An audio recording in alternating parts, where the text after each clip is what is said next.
Avis vascular centre మన దేశంలోనే the best varicose vein hospital.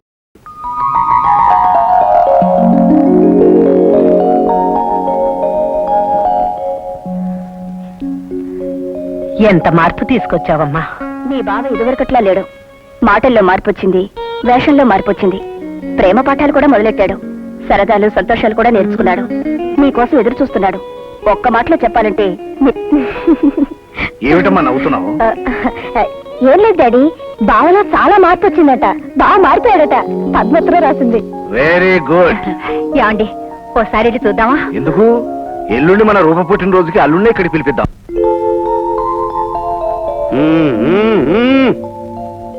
ఎవరికి?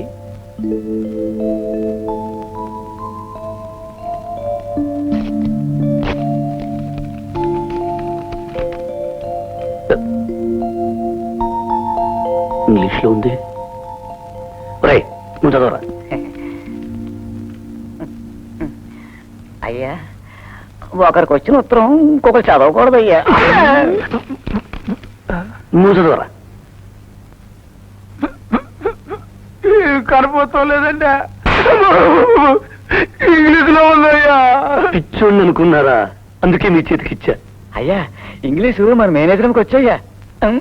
నన్ను వెళ్ళి అడగమంటావా? పవర్ ఎందుకంటే మేనేజరమ్మా మేనేజరమ్మా మేనేజరమ్మా, అసలు మీరు ఇక్కడ ఉన్నది ఎందుకంటే? తపాలా మీరు చూసుకుంటారా, మేము చూసుకుంటావా? ఉత్తరం వచ్చింది, చదవండి. అది ఇంగ్లీష్ లో ఉంది. అయ్యారికి రాదనుకున్నారా? వచ్చొచ్చు వచ్చొచ్చు. అయినా మీరే చదవాలా, మేనేజరమ్మా కదా. డియర్ బావా, ప్రియమైన బావా, ఎస్ ఎస్ I'm happy to invite you ఎస్ టు పార్టిసిపేట్ ఎస్ in my birthday function ఎస్ ఎస్ on 12th of this month. ఎస్ ఎస్ With love, Rupa. బావా, నిన్ను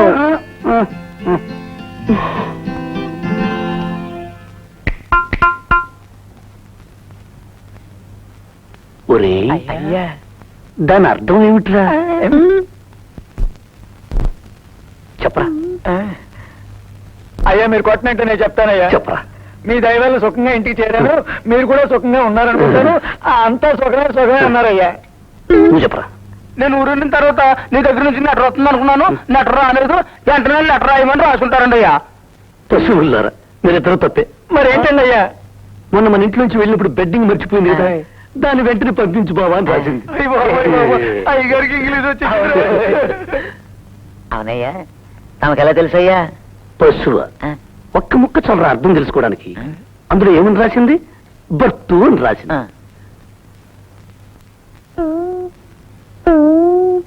బర్తు అంటే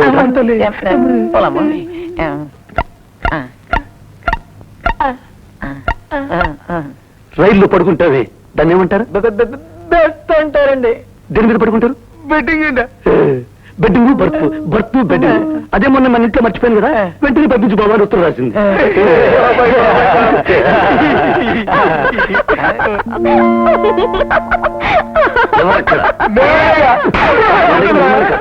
అక్కడ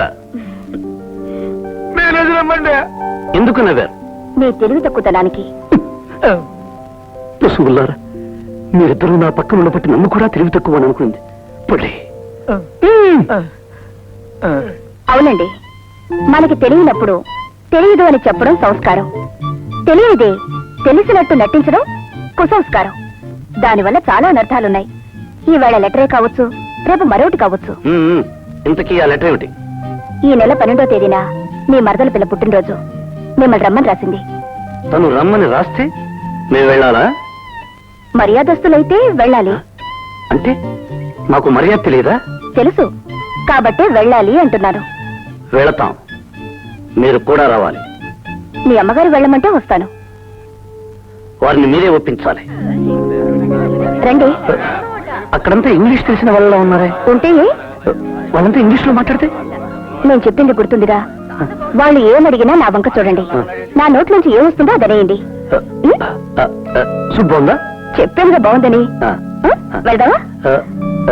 ఏమన్నా? Happy birthday. ఏంటి? Happy birthday. Happy birthday.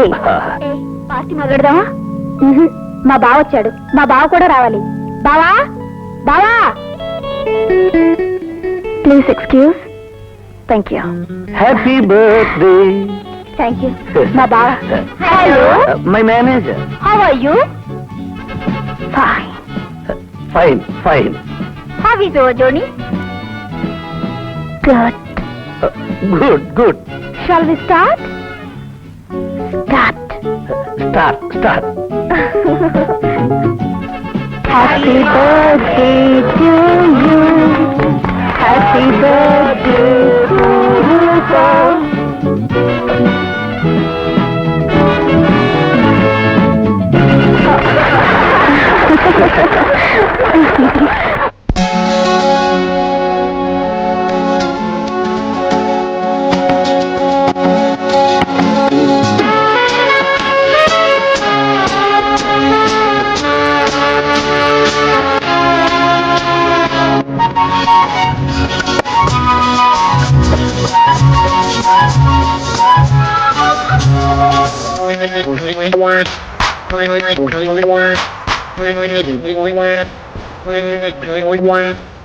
అసలు మేము చూసిన రాజేంద్ర బాబేనా?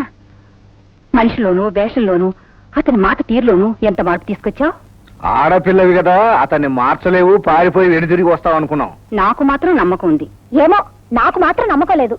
అతను మూర్ఖుడు, మారడు అనుకున్నాను. సరే, ఇప్పుడు మారాడు కదా. మారాడు అంటే ఇంకా పూర్తిగా మారలేదు, ఇంకా మారాలి. ఇంకా అంటే ఇంగ్లీష్ పూర్తిగా మాట్లాడడం రాదు. నలుగురు కనిపించేసరికి భయం భయంగా ఉన్నాడు. ధైర్యంగా ఎవరితోనూ మాట్లాడలేకపోతున్నాడు. ఇంగ్లీష్ మాట్లాడేటప్పుడు చివరి మాట పట్టుకొని ఎస్ అంటున్నాడు. అబ్బా, అరటి పండు ఒలిచి నోట్లో పెడితే తప్ప నువ్వు తెల్లేవనుకుంటానే. అవునే, రేపు పెళ్ళైన తర్వాత నా ఫ్రెండ్స్ అంతా వచ్చి వీడా నీ మొగుడనంటే నేనేమైపోతాను? రేపు పెళ్ళైన తర్వాత నా ఫ్రెండ్స్ అంతా వచ్చి వీడా నీ మొగుడనంటే నేనేమైపోతాను? ఏమిట్రా, ఏదో మంచి మాట అన్నావట, ఏమిటా మాట? తమరికి నా మీద కోపం పోయిందంటే చెప్తానయ్యా. కోపం రేయ్, ఎవరైనా పెళ్ళాన్ని తీసుకొచ్చాడరా? ఫోన్లే అయ్యా, దాన్ని మీరు పరీక్ష చేశారు, అది మిమ్మల్ని పరీక్ష చేసింది. కాకపోతే ఇద్దరు పరీక్షలో నెగ్గారనుకోండి. అయ్యా, ఇంకో పెద్ద పరీక్ష వచ్చి పడిందయ్యా. ఏమిటది? అయ్యా, రోజు రోజుకి ఆ రాజేంద్ర బాబు మనూళ్ళో గొప్పోడైపోతున్నాడు. వేషం మార్చాడు, భాష మార్చాడు, పెద్ద మనిషి అయిపోయాడు. పెద్ద పెద్దోళ్ళు కూడా అతన్ని మెచ్చుకుంటున్నారయ్యా. అవునరా, అదే నాకు బాధగా ఉంది. కానీ మనం ఏం చేయగలం? ఏం చేయగలంటారేంటయ్యా? అయ్యా, మీరు డైరెక్ట్ గా వాడి మీదికి యుద్ధానికి వెళ్ళలేరు, వాడు మీ మీదికి రాలేడు. కాబట్టి వచ్చే సంక్రాంతికి మీ పొటేలుకి వాడి పొటేలుకి పోటీ పెడదాం. అప్పుడు మీ పొటేలే గెలుద్ది. ఆ దెబ్బతో అయ్యా మీరు ఈ ఊళ్ళో హీరో అయిపోతారయ్యా. నిజమేరా, అలాగే చేద్దాం. అది నిజమేలే అల్లుడు. వాడు నెగ్గితే నీకు ఒరిగేదేమిటి, నువ్వు నెగ్గితే వాడికి ఒరిగేదేమిటి? మధ్యలో వీడి గొరుగుడు తప్ప. మరి ఎలా? చెబుతా 2 పొట్టేళ్లకి పోటీ పెడతా. నీ పొట్టేలు నెగ్గితే ఊళ్ళో వాడికి ఉన్న గుత్త అధికారం అంతా నీకు ధారాదత్తం చెయ్యాలి. ఒకవేళ మనమే ఓడిపోతే? వేష పాచిక వేష. మనం ఓడం. శుక్రుడు 3వ ఇంట ఉన్నాడు, గురుడు 4వ ఇంట ఉన్నాడు, బుధుడు భుజం మీద ఉన్నాడు. తారాబలం చంద్రబలం మనకి చాలా బలంగా ఉన్నాయి. మనం నెగ్గడం ఖాయం. ఈ ఊరికి నువ్వు రాజు కావడం ఖాయం, నేను నీకు మంత్రి కావడం ఖాయం. వాడికి గుండు కొట్టడం ఖాయం. ఎందుకు వచ్చారా ఇక్కడికి?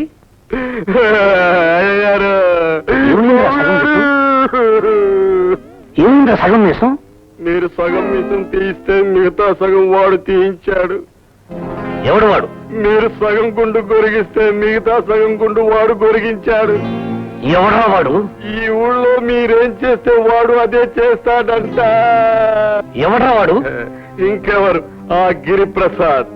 వాడే ఈ ఊరికి రాజంట. వాడి ఏమంట? మామ మంత్రంట. మీరు ఒట్టి శుంఠంట. ఏమంట? శుంఠంట.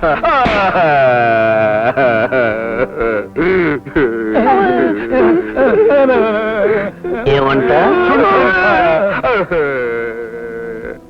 వాడి ప్రతాపం చూపించడానికి సంక్రాంతి పండక్కి వాడి పొట్టేలుతో మీ పొట్టేల్ని గుర్తిస్తాడంట. మీ పొట్టేలు పోతే మీరు ఓడిపోయినట్టే అంట. మీరు ఓడిపోతే ఈ ఊరు వదిలి వెళ్ళిపోవాలంట. ఒరే గిరి, నేను తలుచుకుంటే నువ్వు వెళ్ళేది శంకరగిరి.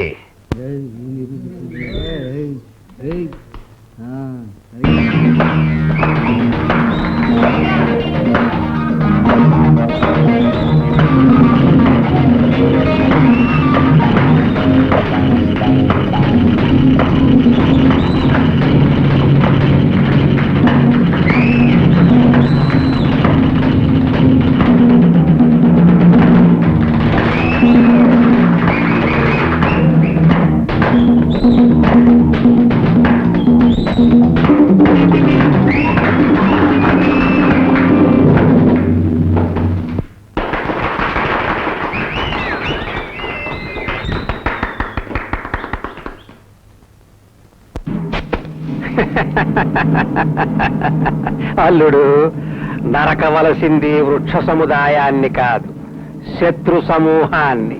ఏమి నరికేది? తారాబలం అన్నావు, చంద్రబలం అన్నావు, అన్ని బలాలు మనకే బలంగా ఉన్నాయన్నావు, నెగడం ఖాయమన్నావు. నీ మాటల బలంతో పోటీకి దిగాను, దెబ్బతిన్నాను. అవమానం రెండింతలైంది. వాడి ముందు తలెత్తు తిరగలేను, వాడి పొట్టెల ముందు కూడా తలెత్తు తిరగలేను. 100 తప్పులు చేశాకనే శ్రీకృష్ణుడు శిశుపాలుణ్ణి తెగ నరికాడు. ఇక నువ్వీ మొక్కల్ని నరకవద్దు, అలా అని ఎత్తిన కత్తిని దించవద్దు. ఏం చేయాలి? ఆ ఎత్తిన కత్తితో వాడి పొట్టేల్ని నరికండి అయ్యా.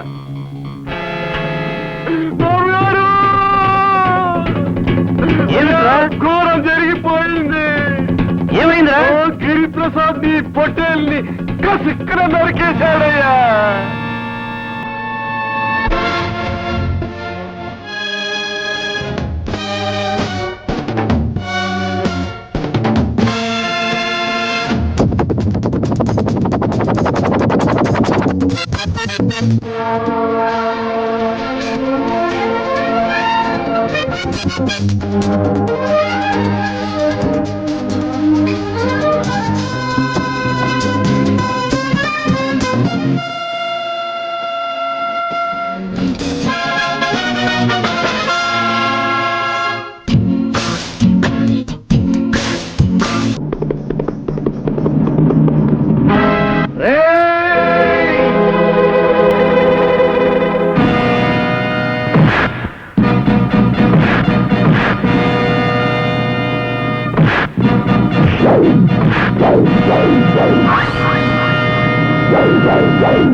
వద్దు, అతను చెప్పొద్దు, నా మాట వినండి. రండి, మర్యాదగా చెప్తున్నాను, వాడిని రోజు బాణం చేయాలి. నీ మూలంగానే పడిపోయాడు.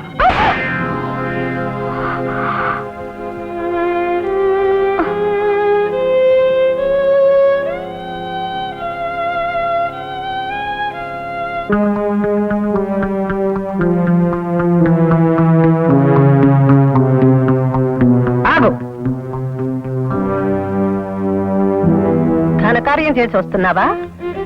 నీ ఘనకార్యానికి అడ్డు తగిలిందని ఆ అమ్మాయి మీద చేయి చేసుకున్నావా?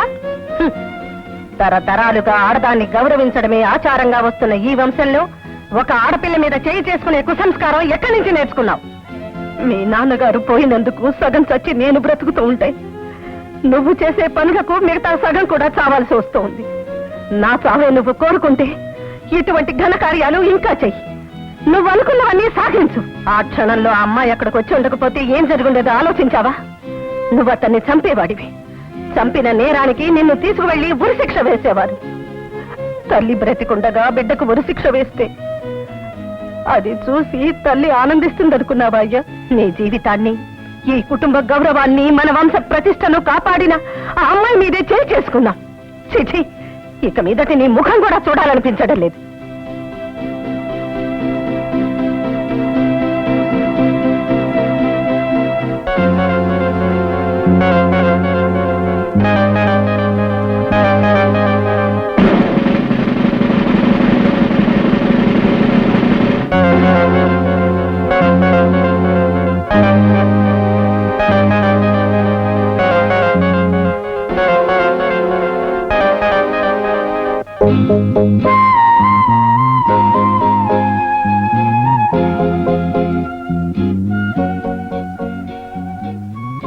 నన్ను క్షమించు.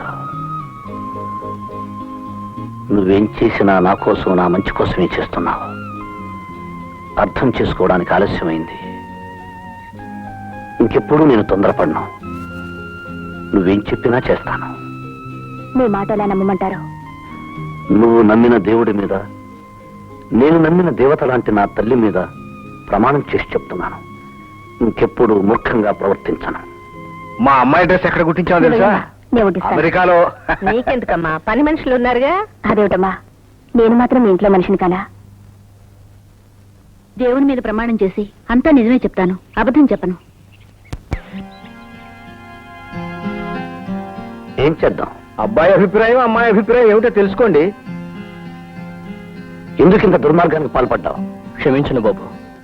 ఆ అమ్మాయి అంటే నాకు చాలా ఇష్టం. అది లేకపోతే నేను బ్రతకలేను. రాత్రి పడుకున్నా, ఉదయం లేచినా ఆమె ముఖమే నా కళ్ళెదురుగా కనిపిస్తుంది. పెళ్లి చేసుకుందామని 2-3 సార్లు అడిగాను. ఆమె ఒప్పుకోలేదు. అందుకని దాని మీద ఉన్న ప్రేమతో, దాన్ని పెళ్లి చేసుకోవాలన్న ఆశతో ఈ పని చేశాను. నీ కాళ్ళు పట్టుకుంటాను. దాన్ని నాకు ఇచ్చి పెళ్లి చేయండి బాబు గారు. ఏమ్మా? నా ప్రాణం పోయినా సరే నేను మాత్రం ఈ పెళ్లి చేసుకోను. అమ్మాయికి ఇష్టం లేనప్పుడు ఈ ఊరి సాంప్రదాయం ప్రకారం ఏ శిక్ష ఉందో అదే విధించండి.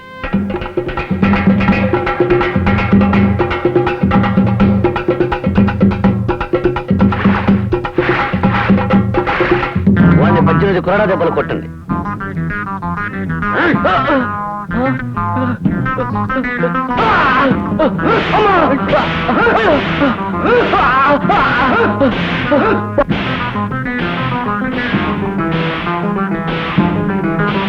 నా ప్రాణం పోయినా సరే అతన్ని పెళ్లి చేసుకోను అన్నావు. శిక్ష వేశాం. ఇప్పుడు ఎవరినైనా పెళ్లి చేసుకోగలవా? పోనీ ఇప్పుడు ఎవరైనా పెళ్లి చేసుకుంటానని ముందుకు రాగలరా? చూడమ్మా, ఆవేశం సమస్యని పరిష్కరించదు, రెట్టింపు చేస్తుంది. నీకు పెళ్లి జరగాలన్నా, నువ్వు కాపురం చేయాలన్నా అతన్ని పెళ్లి చేసుకోవడం తప్ప వేరే మార్గం కనిపించదు. మీరందరూ కలిసి ఆలోచించండి. ఈ మాట తమరు అప్పుడే చెప్పుంటే ఇంత అల్లరి జరిగేది కాదు. ఇంత జరిగిన తర్వాత వాళ్ళు ఒప్పుకుంటారా అని. ఇంత జరిగిన తర్వాత ఎలా ఒప్పుకోమంటారు బాబు? ఆ పిల్ల డబ్బును చూసి మావాడు వెంటపడలేదు. ఆ పిల్ల అందాన్ని చూసి మావాడు వెంటపడలేదు. వాళ్ళ పేరు ప్రఖ్యాతులు చూసి మావాడు వెంటపడలేదు. ఆ మాటకొస్తే నేనే 10 ఎకరాల కామందుని. వాడికి వేయవలసిన శిక్ష వేసి ఊళ్ళో మమ్మల్ని తలెత్తుకుని తిరగలేకుండా చేసిన తర్వాత కూడా ఎలా పెళ్లి చేయమంటారు బాబు? నిజమే, కానీ ఇంత జరిగిన తర్వాత కూడా మీ వాడు ఆ పిల్లని పెళ్లి చేసుకుంటే మీ వాడు ఎంత పెద్దవాడు అవుతారో తెలుసా? జరిగిందేదో జరిగిపోయింది. మా వాడికి వేరే సంబంధం వచ్చింది. పైగా వాళ్ళు 5 ఎకరాల పొలం కూడా ఇస్తానంటున్నారు. మా వాడు పెళ్లి చేసుకుని ఆ ఊరే వెళ్ళిపోదాం అనుకుంటున్నాడు. అయినా ఇంత జరిగిన తర్వాత నేను ఊరికే చేసుకోవాల్సిన పనే ఉంది బాబు. ఊరికే ఎందుకు పెళ్లి చేసుకోవాలన్నదే మీకు అడ్డమైతే ఆ 5 ఎకరాలు నేను మీకు రాసిస్తాను. నా మీద మీకు ఏమాత్రం గౌరవం ఉన్నా ఈ పెళ్లి కాదనకండి.